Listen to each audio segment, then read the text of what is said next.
আমি সৌম্যদীপ। আজকে আমি আলোচনা করব জীবজগতের নিয়ন্ত্রণ ও সমন্বয় ক্লাস 10 দশম শ্রেণীর মাধ্যমিকের একটি অতি গুরুত্বপূর্ণ প্রথম চ্যাপ্টার জীবন বিজ্ঞানের। তো যারা ওল্ড 10 নিউ 10 সবাই প্রশ্নগুলোকে দেখো। আমি কোনো সাজেশন ভিডিও বা এটা কোনো সাজেশন প্রশ্ন নয়।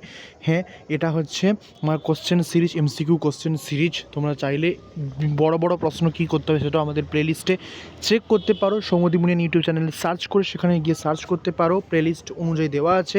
এটা চলছে MCQ series, textbook line by line. আজকে আমি 1 থেকে 20টা করবো, নেক্সট আমি 20 থেকে তার 40টা আনবো, এরকমই প্ল্যান আছে। যতগুলো এমসিকিউ হতে পারে, মানে এগুলো পড়লে এর বাইরে আসবে না, কারণ আমি তো টেক্সট টু টেক্সট ডিকোড করছি। তো দেখো, তোমরা দেখলেই বুঝতে পারবে। প্রথম প্রশ্ন, জীবের সামগ্রিক স্থান পরিবর্তনকে বলা হয় গমন। আমি এমসিকিউ আনতে পারতাম, এমসিকিউ আনলে আমাদের অপশান দরকার হবে, আমাদের এমন করে পড়তে হবে যাতে আমাদের অপশানের প্রয়োজন না হয়, অপশানটা যত সময় অ্যাভয়েড করতে হবে। যদিও পরীক্ষায় অপশান ভিত্তিক প্রশ্ন আসবে, কিন্তু আমি যদি এরকমভাবে প্র্যাকটিস করে যাই যে প্রপার উত্তরটা মানে শূন্যস্থান পূরণ করে, তাহলে কিন্তু আমার পরীক্ষায় অপশান ছাড়াই আমি অপশানটাকে ইউনিকলি আমি পরীক্ষায় চিনতে পারবো। ওকে, তাহলে জীবের সামগ্রিক স্থান পরিবর্তনকে বলা হয় গমন। লজ্জাবতী ও বনচাটল উদ্ভিদের ক্ষেত্রে সংবেদনশীল চলন দেখা যায়। উদ্ভিদের মধ্যে গমন পরিলক্ষিত হয় ক্ল্যামাইডোমানস আর ডায়াটম, এমনই দুটো উদ্ভিদ। বাহ্যিক উদ্দীপক হচ্ছে তাপ, আলো, শব্দ। আভ্যন্তরীণ উদ্দীপক হচ্ছে হরমোন। গমনে সক্ষম শৈবাল হলো ভলভক্স। গমনে অক্ষম অমেরুদণ্ডী প্রাণী হচ্ছে স্পঞ্জ, সাগর কুসুম। নিশ্চয়ই এরা নিম্ন শ্রেণীর হবে।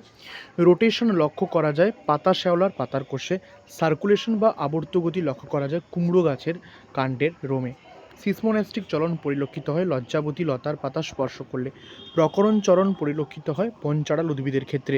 উদ্ভিদের সংবেদনশীলতা সংক্রান্ত ঘটনা পরিলক্ষিত ও পর্যবেক্ষণ করেন আচার্য জগদীশ চন্দ্র বসু।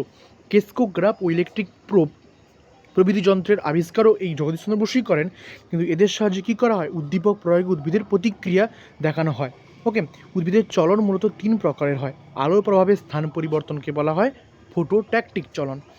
মসের শুক্রাণু, খুব ইম্পর্টেন্ট লাইন এটা, শুক্রোজের প্রভাবে এবং ফার্নের শুক্রাণু ম্যালিক অ্যাসিডের প্রভাবে ডিম্বাণুর দিকে অগ্রসরকে কেমোট্যাকটিক চলন বলা হয়।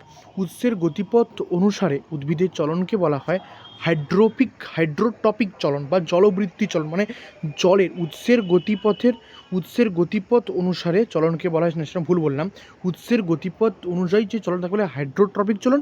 আর উদ্ভিদের চলন যখন মাধ্যাকর্ষণ ও স্থবির শক্তির প্রভাবে হয় তো তাকে বলে জিওট্রপিক চলন। আমার মনে হয় ভুল হয়েছে একটা, এখানে উৎসের গতিপথ অনুযায়ী যে জল থাকবে সেই জলের দিকে উদ্ভিদ চলনকে বলে হাইড্রোট্রপিক বা বৃত্তি।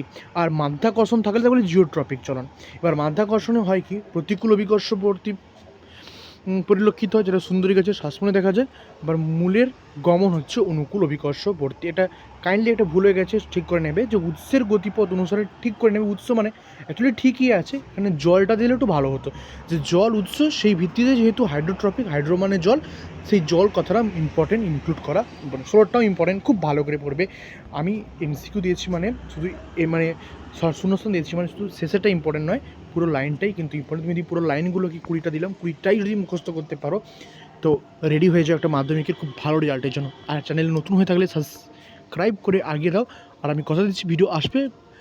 তো আমার একটা ভুল হয়ে যায় কি, ভিডিওটা রেগুলারলি আসে না, কিন্তু আসবে, আমি যতটা কথা দিই চেষ্টা করি রাখার। থ্যাংক ইউ, আজকের মতো এতটা। Good night, tata.